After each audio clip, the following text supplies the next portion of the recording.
क्या भगवान हमारे द्वारा लगाया गया भोग खाते हैं? हिंदू धर्म शास्त्रों में विधान है कि व्यक्ति भोजन करने से पहले भगवान को भोग लगाता है, फिर उसके बाद ही प्रसाद के रूप में भोजन को ग्रहण करता है। शुद्ध और उचित आहार भगवान की उपासना का एक अंग है।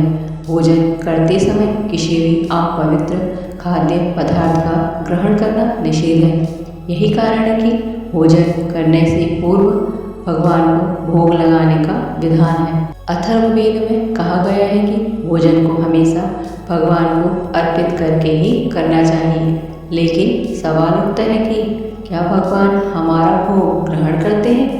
इसी संबंध में एक बार एक शिष्य ने अपने गुरु से पाठ के बीच में प्रश्न किया कि गुरुदेव, क्या भगवान हमारे द्वारा चढ़ाया हुआ भोग खाते हैं?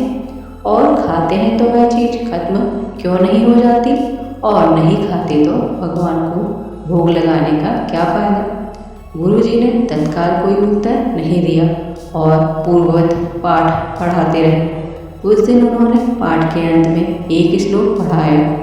पूर्णमदः पूर्णमिदं पूर्णात् पूर्णमुदच्यते पूर्णस्य पूर्णमादाय पूर्णमेवावशिष्यते।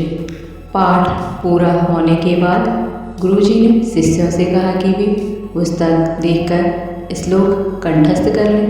1 घंटे बाद गुरुजी ने प्रश्न करने वाले शिष्य से पूछा कि उसे श्लोक कंठस्थ हुआ कि नहीं। उस शिष्य ने पूरा श्लोक शुद्ध गुरु को सुना दिया।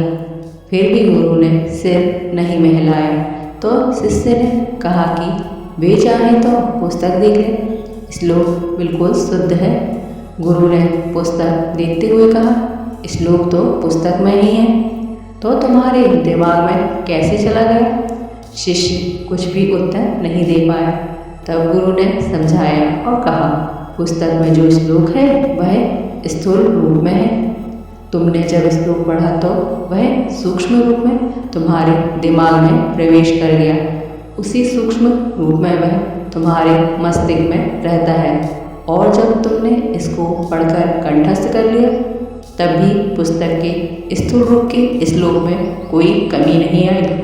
इसी प्रकार पूरे विश्व में व्याप्त परमात्मा हमारे द्वारा चढ़ाए गए नैवेद्य को सूक्ष्म रूप में ग्रहण करते हैं, और इससे स्थूल रूप में वस्तु में कोई कमी नहीं होती। उसी को हम प्रसाद के रूप में ग्रहण करते हैं।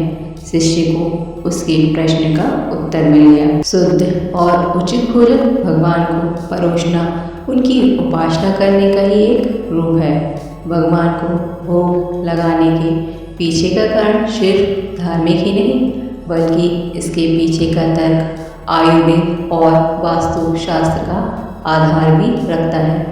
आयुर्वेद के अनुसार भगवान के लिए भोजन बनाते समय व्यक्ति के मन में सद्भाव होता है।